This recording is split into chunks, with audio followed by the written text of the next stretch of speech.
नमस्कार, डेली 24 भारत देख रहे हैं आप। मैं हूं आपके साथ साहिल धुलिया। बुलेटिन की शुरुआत करेंगे। मथुरा और वृंदावन में राष्ट्रपति द्रौपदी मुर्मू के 3 दिवसीय दौरे को लेकर तैयारियां जोर शोर से चल रही हैं। 19 से 21 मार्च तक प्रस्तावित इस दौरे के लिए प्रशासन अलर्ट मोड पर है और नगर निगम ने धर्मनगरी को दुल्हन की तरह सजाया है। राष्ट्रपति 19 और 20 मार्च को प्रमुख मंदिरों और आश्रमों में दर्शन पूजन करेंगी। 21 मार्च को वो गोल्फ कोर्ट से गोवर्धन पर्वत की परिक्रमा करेंगी। नगर निगम ने राष्ट्रपति के निर्धारित रूट की सड़कों के गड्ढे भरवाए हैं और दीवारों पर भगवान की सुंदर चित्रकारी कराई है। स्वच्छता और लाइटिंग की व्यवस्था सुनिश्चित करने के लिए अतिरिक्त सफाई कर्मी और मैन पावर तैनात किया गया है। नगर आयुक्त जग प्रवेश ने बताया कि विशेष सुरक्षा और प्रशासनिक व्यवस्थाओं के साथ महामहिम का प्रोटोकॉल पूरी भव्यता के साथ उसका पालन होगा और 19 और 20 मार्च को राष्ट्रपति वृंदावन के बांके बिहारी मंदिर समेत अन्य प्रमुख सिद्ध पीठों पर हाजिरी देंगी। जिला प्रशासन और नगर निगम का पूरा प्रयास है कि धर्मनगरी की छवि स्वच्छ और आध्यात्मिक नजर आए। वहीं बदायूं के खेड़ा गांव में दिन दहाड़े एक दिल दहला देने वाली घटना घटी। उगैती निवासी समीर जो अपने हेयर सैलून की दुकान चला रहे थे, पर 2 नकाबपोश मोटरसाइकिल सवार बदमाशों ने गोली चला दी। घटना के समय युवक अपने सैलून में मौजूद था। अचानक हुए नकाबपोश हमलावरों के हमले से उसे गंभीर चोटें आई हैं। गंभीर रूप से वो घायल हो गया। सूचना मिलते ही पुलिस मौके पर पहुंची और मामले की जांच पड़ताल शुरू कर दी। घायल युवक को तुरंत सामुदायिक स्वास्थ्य केंद्र रुदायन में भर्ती कराया गया, लेकिन हालत गंभीर होने के कारण उसे तुरंत मेडिकल कॉलेज रेफर कर दिया गया।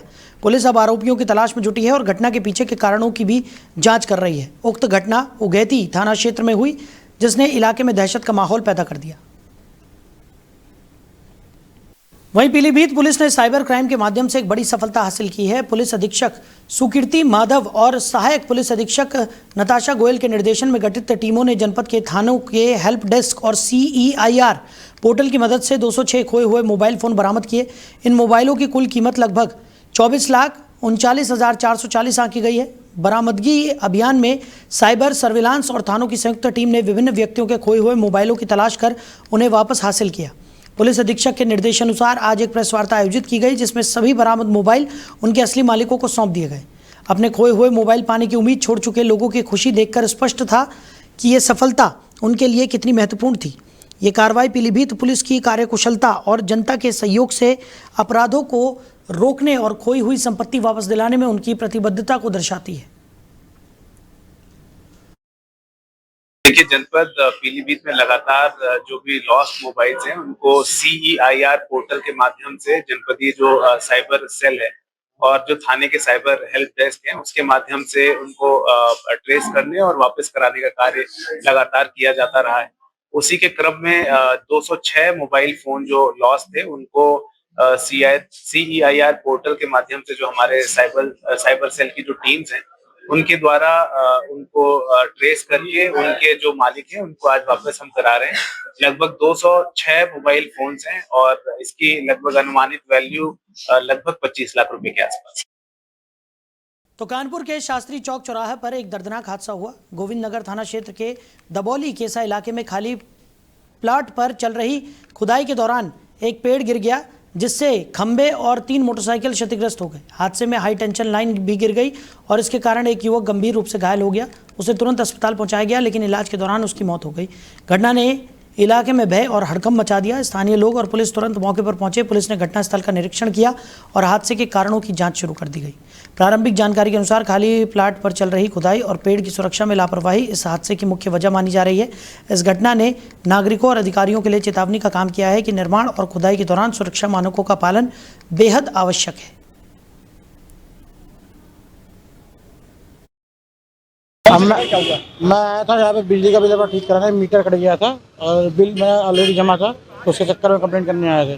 तो मैं अंदर टोकन करके जैसे बाहर आया हूँ तो ये खंबा जो है बगल में काम चल रहा है, उसकी वजह से खंबा पूरा गिरा है। जिसके कारण यहाँ पीछे जो नाव की दुकान थी उसमें 2 लोग दब गए, जो कि मर चुके हैं। बाकी एक गाड़ी मेरी है, किसी मित्री और गाड़ी है, जो कि गाड़ियाँ दबी हुई है। कंडीशन आप देख सकते हैं क्या है। ऐसे कितनी गाड़ियाँ दबी हुई हैं? 2 गाड़ी अभी प्रेजेंट टाइम में दबी है। यहाँ के 4-5 गाड़ी खड़ी हुई थी। बाकी ये आपका दबौली सब स्टेशन। मैं आया था यहाँ पे बिजली का। वहीं सीतापुर के इमलिया सुल्तानपुर कस्बे में चोरों का आतंक फिर सामने आया है। देर रात अज्ञात चोरों ने कई दुकानों को निशाना बनाया और इलाके में दहशत फैला दी। चोरों ने शटर और ताले तोड़कर चोरी की वारदात को अंजाम दिया। जानकारी के अनुसार सबसे पहले चोरों ने एक कपड़े की दुकान को निशाना बनाया, जहां से करीब 30,000 रुपए के कपड़े चोरी हो गए। इसके अलावा शराब और बियर की दुकान का भी ताला तोड़ने की कोशिश की गई और एक मोबाइल शॉप का भी ताला टूटा पाया गया। चोरों ने सीसीटीवी कैमरों को तोड़ने की कोशिश की, लेकिन उनकी पूरी करतूत कैमरे में कैद हो गई। सुबह दुकानदारों को घटना की जानकारी मिलने के बाद इलाके में हड़कंप मच गया। सूचना मिलने पर पुलिस मौके पर पहुंची और अब सीसीटीवी फुटेज के आधार पर चोरों की तलाश में जुट गई है। पुलिस ने कहा है कि जल्द ही आरोपियों को गिरफ्तार करने के लिए छानबीन और पड़ताल की जाएगी।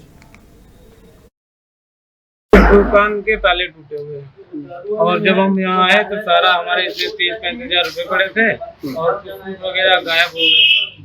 घर हमारा पीछे था और हम जान ही नहीं पाए। पुलिस को सूचना दी? हाँ, सूचना हुई, आई थी? हाँ आई थी। बाकी अभी 100 नंबर नहीं, उसमें कॉल की हुई आई। क्या नाम है? परवेज आलम। कहाँ पे दुकान है? हिमलिया सुल्तान में। दुकान के ताले टूटे हुए हैं और जब हम यहाँ आए तो सारा हमारे 30-35 हजार रुपए पड़े थे और कुछ वगैरह गायब हो गए। घर हमारा पीछे था और हम जान ही नहीं पाए। पुलिस को सूचना दी? हाँ, सूचना हुई, आई थी? हाँ आई थी। बाकी अभी 100 नंबर नहीं, उसमें कॉल की हुई आई। क्या नाम है? परवेज आलम। कहाँ पे दुकान है? हिमलिया। वहीं हरदोई के जिंदपीर चौराहा स्थित विद्या भारत गैस एजेंसी पर जिलाधिकारी ने अचानक छापा मारकर जांच की, जिससे एजेंसी में हड़कंप मच गया। जिलाधिकारी ने मौके पर गैस सिलेंडरों के स्टॉक, वितरण व्यवस्था और उपभोक्ताओं को मिलने वाली सुविधाओं का निरीक्षण किया। इसके साथ ही रिकॉर्ड और दस्तावेजों की भी जांच की गई। अधिकारियों ने कर्मचारियों से कई बिंदुओं पर जानकारी ली और संचालन प्रक्रियाओं की समीक्षा की। सूचना के अनुसार ये एजेंसी जयप्रकाश रावत से जुड़ी बताई जाती है। जिलाधिकारी की कार्रवाई के दौरान प्रशासनिक टीम भी मौजूद रही। फिलहाल ये स्पष्ट नहीं हुआ कि एजेंसी में किसी तरह की अनियमितता पाई गई या नहीं। प्रशासन की इस कार्रवाई ने शहर के अन्य गैस एजेंसियों में भी हलचल पैदा कर दी है।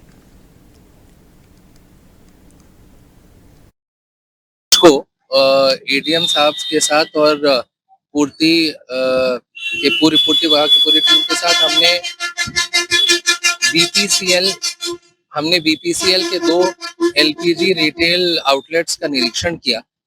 दोनों का स्टॉक रजिस्टर चेक किया गया तो स्टॉक रजिस्टर अपडेटेड पाया गया और जहां जहां जो समस्याएं थी, जैसे कि हमने चेक किया कि सबसे पुरानी बुकिंग कौन सी पेंडिंग है, अभी डिलीवरी नहीं हुई है, वो मोटा मोटी 10 तारीख की कुछ पेंडिंग डिलीवरीज हैं दोनों गैस एजेंसीज में, जहाँ पे डिलीवरी आज हो रही है और हमने उनको मोहलत दिया है कि 24 घंटे के अंदर 10 और 11 तारीख की जितनी भी डिलीवरीज पेंडिंग है उसको पूरी कर दें।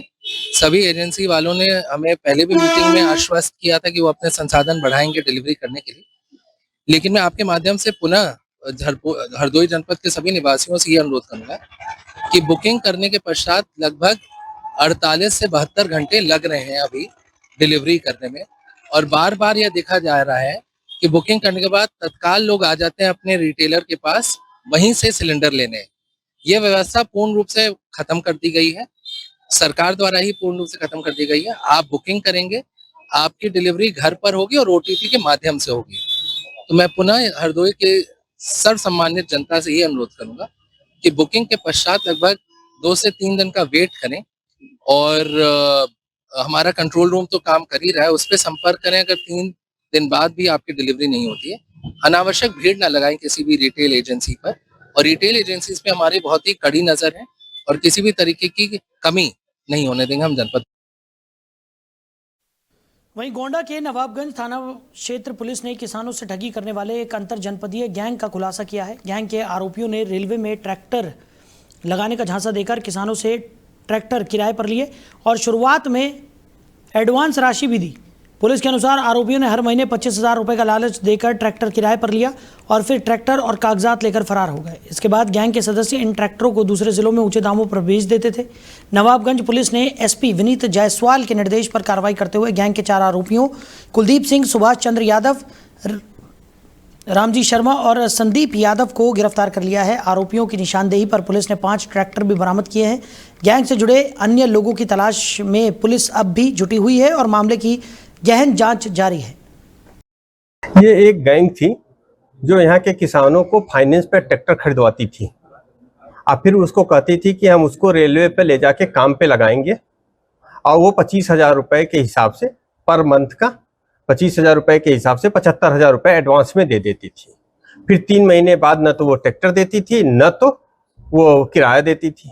बाद में जब पता चला इसके FIR जब दर्ज कराई गई थाना कोतवाली नवाबगंज में, अनीश कुमार द्वारा इसकी FIR दर्ज करवाई गई। जब इसकी विवेचना हुई तो ज्ञात हुआ कि यह एक गैंग है।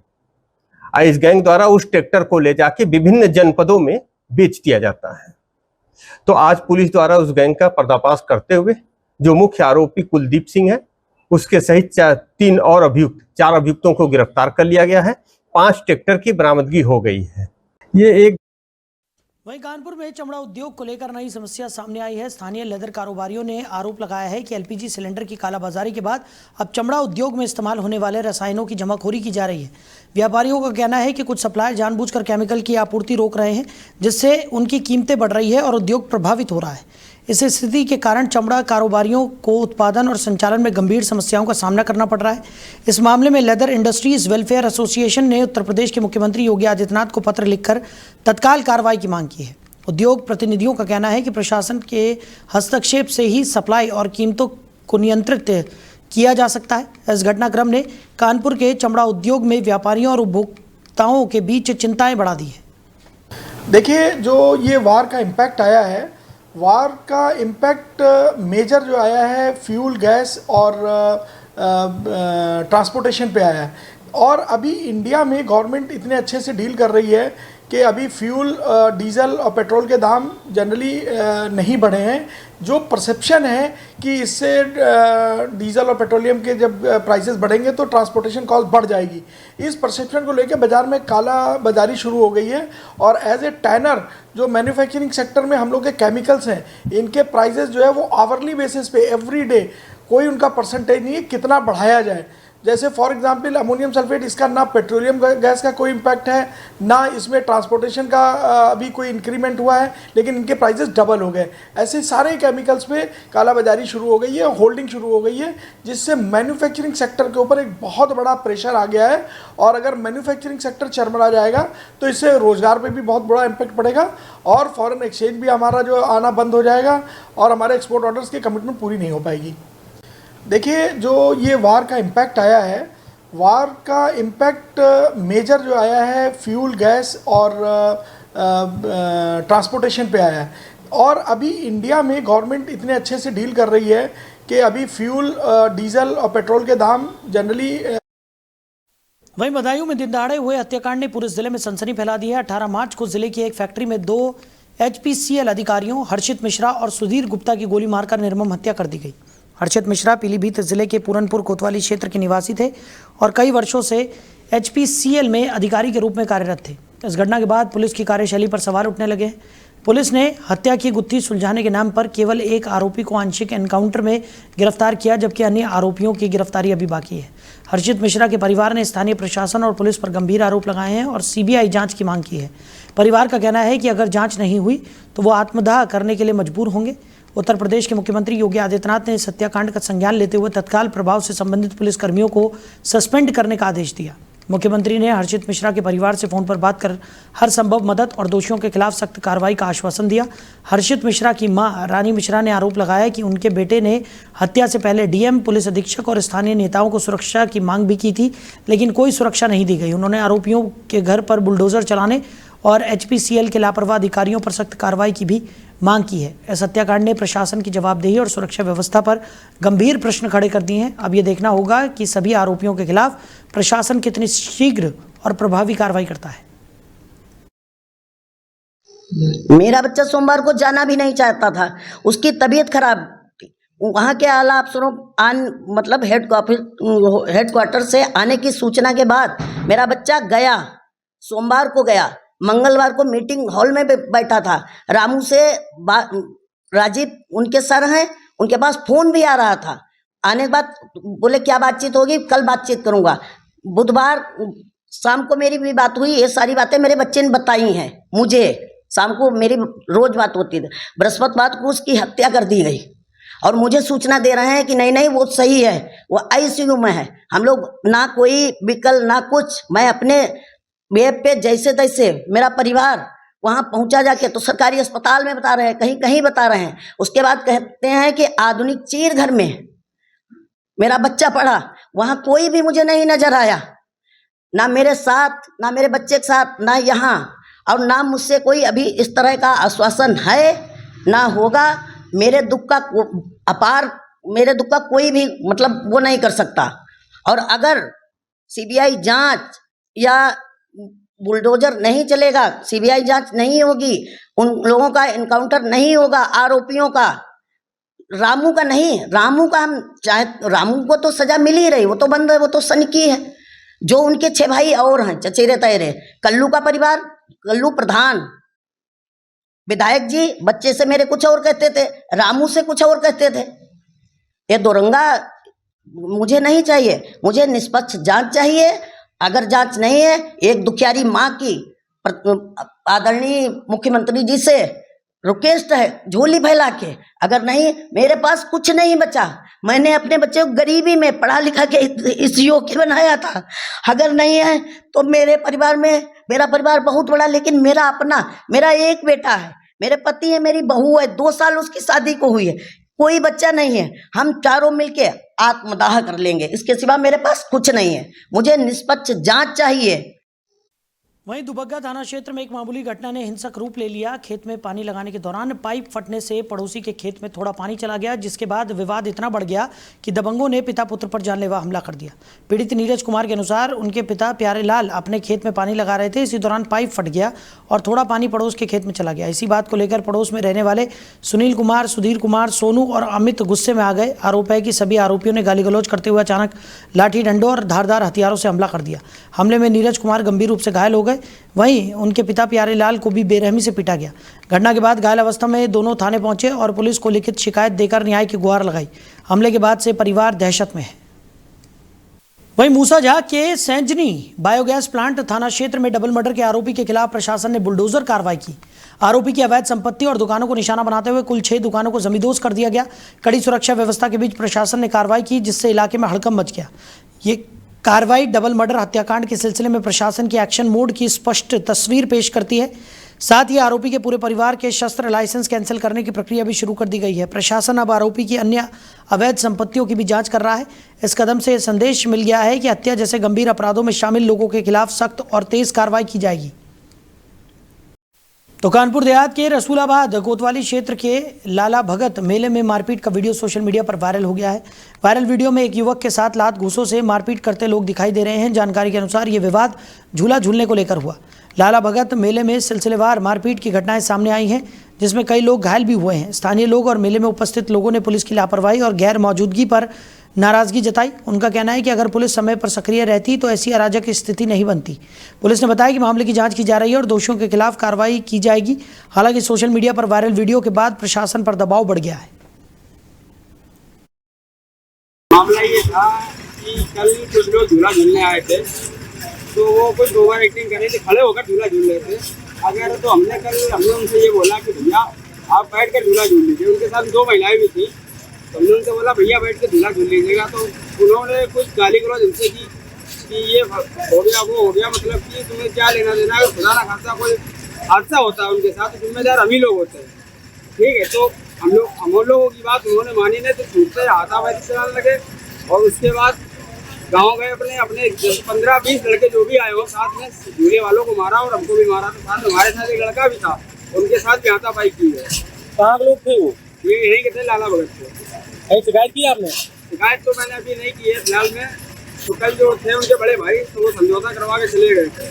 मामला तो कानपुर देहात में पुलिस की कार्यशैली पर एक बार फिर सवाल उठे हैं। रनिया थाना क्षेत्र से गुजरने वाले नेशनल हाईवे का एक वीडियो वायरल हुआ है, जिसमें पशुओं से भरा ट्रक सड़क किनारे खड़ा दिखाई दे रहा है।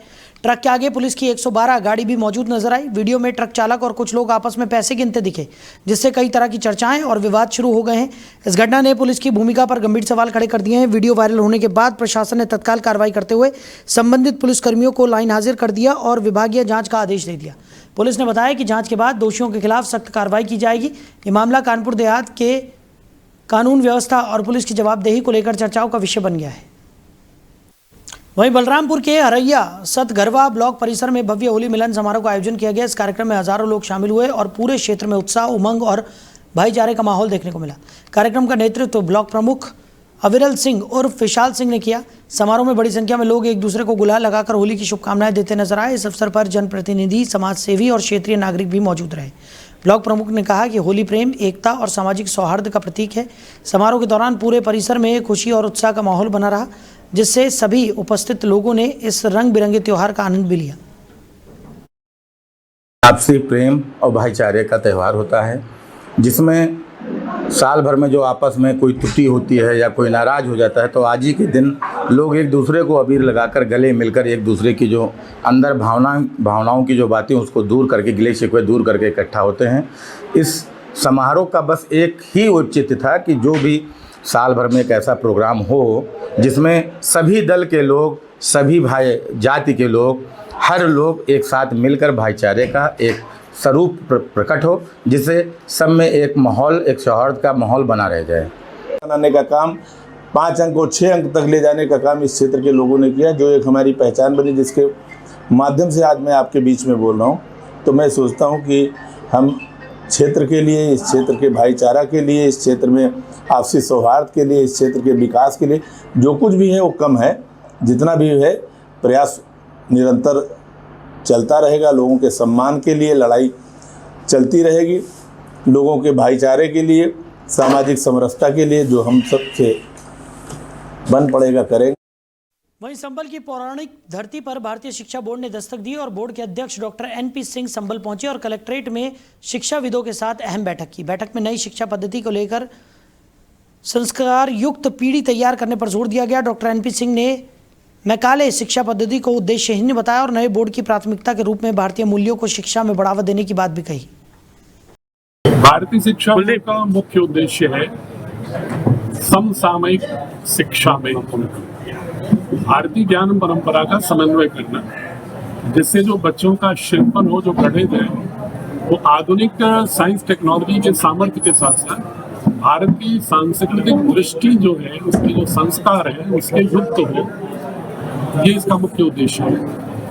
और आज हम संबल में इसलिए आए हुए हैं कि जो यहाँ की शिक्षाविद है, वो चाहे निजी विद्यालयों की हो, चाहे शासकीय विद्यालयों की हो या जनप्रतिनिधि हो, उनसे एक विमर्श करके कि इस जो भारत सरकार की जो पहल है, इस ऐसी शिक्षा व्यवस्था के ऑर्गेनिक ट्रांसफॉर्मेशन के लिए, उसमें हम संबल में किस तरह से योजना बना सकते हैं, जिससे कि एक उद्देश्य है कि समस्त भारत के 150 करोड़ लोग पारस्परिक जो भिन्नताएं हैं, जो मैकाले की शिक्षा पद्धति के 190 वर्षों में हमें पंथों के आधार पर, जातियों के आधार पर, क्षेत्रों के आधार पर, भाषा के आधार पर बांटा गया है, उससे परे हट करके एक समग्र रूप से, सशक्त रूप से आत्मनिर्भर राष्ट्र बनाने के लिए बच्चों को कैसे गढ़ा जाए और जो संस्कार का संकट है उससे कैसे बचा जाए। और ये संबल की धरती ऐतिहासिक रूप से 7000 पूर्व वर्ष से भी कॉपर एज के प्रमाण मिलते हैं और 25 डायनेस्टीज की चर्चा मिलती है कनिंघम के भी नोटिफिकेशन में और कार्लिली के भी नोटिफिकेशन में, जो आर्कियोलॉजिस्ट थे। ऐसी स्थिति में संबल एक ऐसी धरती है जिसको कि आप जानते होंगे कि इसको सतयुग में सब्रत कहते हैं। वहीं उन्नाव पुलिस ने असोहा क्षेत्र में गौ तस्करी के मामले में बड़ी कार्रवाई की है। उन्नाव पुलिस अधीक्षक के निर्देश पर क्षेत्राधिकारी तेज बहादुर सिंह के नेतृत्व में असोहा थाना पुलिस ने मुखबिर की सूचना पर 3 गौ तस्करों को पकड़ने का प्रयास किया। असोहा कालूखेड़ा मार्ग चंदनखेड़ा पुल के पास पुलिस टीम ने स्वाट और सर्विलांस टीम के साथ वाहनों की जांच की। बाइक पर सवार 3 गौ तस्कर असोहा की ओर आते देखे गए। पुलिस ने उन्हें रोकने का प्रयास किया तो तस्करों ने भागने की कोशिश की और एक आरोपी ने फायरिंग शुरू कर दी। आत्मरक्षा में पुलिस ने भी गोली चलाई। घटना में एक आरोपी रफीक निवासी कुईधर बाएं पैर में गोली लगने के बाद घायल हुआ और उसका इलाज असोहा CHC में चल रहा है। दूसरा आरोपी पुलिस ने पकड़ लिया, जबकि तीसरा अंधेरे का फायदा उठाकर फरार हो गया। पकड़े गए तस्करों के पास से तमंचा, कारतूस भी बरामद हुए हैं। जांच में पता चला है कि ये लोग छुट्टा मवेशियों को इकट्ठा कर रात में लोड करके ले जा रहे थे। पुलिस अधीक्षक महोदय द्वारा क्राइम कंट्रोल करने के दृष्टिगत जनपद के समस्त थाना प्रभारियों को यह निर्देश दिया था कि वह रात्रि 12 बजे से लेकर 5 बजे तक अपने अपने क्षेत्र पर भिन्न भिन्न स्थानों पर संदिग्ध व्यक्ति एवं संदिग्ध वाहनों की चेकिंग करेंगे। इस निर्देश के क्रम में पूर्वा सर्किल के तीनों थाना प्रभारियों द्वारा अपने अपने क्षेत्र पर भिन्न भिन्न स्थानों पर चेकिंग की कार्रवाई की जा रही थी और प्रभारी निरीक्षक असोहा द्वारा असोहा कालू खेड़ा मार्ग पर चेकिंग की कार्रवाई की जा रही थी। इसी दौरान स्वास्थ्य टीम एवं सर्विलांस टीम द्वारा यह सूचना दी गई कि अवैध रूप से गौवंशों की तस्करी करने वाले नेटवर्क के 3 सदस्य एक मोटरसाइकिल पर कालू खेड़ा से असोहा की ओर आ रहे हैं। इस सूचना पर प्रभारी निरीक्षक असोहा द्वारा त्वरित कार्रवाई करते हुए चंदन खेड़ा के पास में चेकिंग की कार्रवाई की गई तो उस मोटरसाइकिल पर सवार 3 व्यक्ति आते हुए दिखाई पड़े, जिनको रोकने का इशारा किया गया, किंतु इनके द्वारा उस मोटरसाइकिल को नहीं रोका गया, बल्कि उस मोटरसाइकिल को और तेज गति से एक सुनसान मार्ग पर भगाने लगे। अमेठी में डीएम संजय चौहान के अथक प्रयासों के चलते वीर भाले सुल्तान शौर्य स्थल का सौंदर्यीकरण करीब 5 करोड़ रुपए की लागत से जल्द शुरू होगा। ये शौर्य स्थल कालू नाला के बगल स्थित पार्क में है और पर्यटकों को बेहतर सुविधाएं मुहैया कराएगा। डीएम संजय चौहान ने बताया कि बजट पास हो चुका है और जल्द ही सौंदर्यीकरण का कार्य शुरू कर दिया जाएगा। वहीं गोविंदनगर थाना कोतवाली नगर के इलाके में सोमवार शाम 2 भाई नमाज पढ़कर घर लौट रहे थे, तभी रास्ते में कुछ दबंग पड़ोसियों ने घात लगाकर उन्हें घेर लिया। आरोप है कि आरोपियों ने गाली गलौज करने के बाद दोनों भाइयों पर लाठी डंडों और हॉकी जैसे हथियारों से हमला कर दिया। घायलों से एक साजिब ने बताया कि हमला उसके पैसे मांगने को लेकर किया गया। आरोपियों ने स्कूटर और घर के बाहर मौजूद सामान को ईंट पत्थरों से तोड़ दिया। उसके भाई के साथ भी जानलेवा हमला हुआ और उन्हें लहूलुहान छोड़कर फरार हो गए। घायलों को तत्काल जिला अस्पताल ले जाया गया, जहां प्राथमिक इलाज के बाद साजिब को जेएन मेडिकल कॉलेज रेफर कर दिया गया। पुलिस ने तहरीर के आधार पर जांच शुरू कर दी और आरोपियों की गिरफ्तारी के लिए विशेष टीम गठित कर दी गई है। तो फिलहाल इस बुलेटिन में मेरे साथ इतना ही। आप बने रहिए और देखते रहिए डेली 24 भारत। नमस्कार।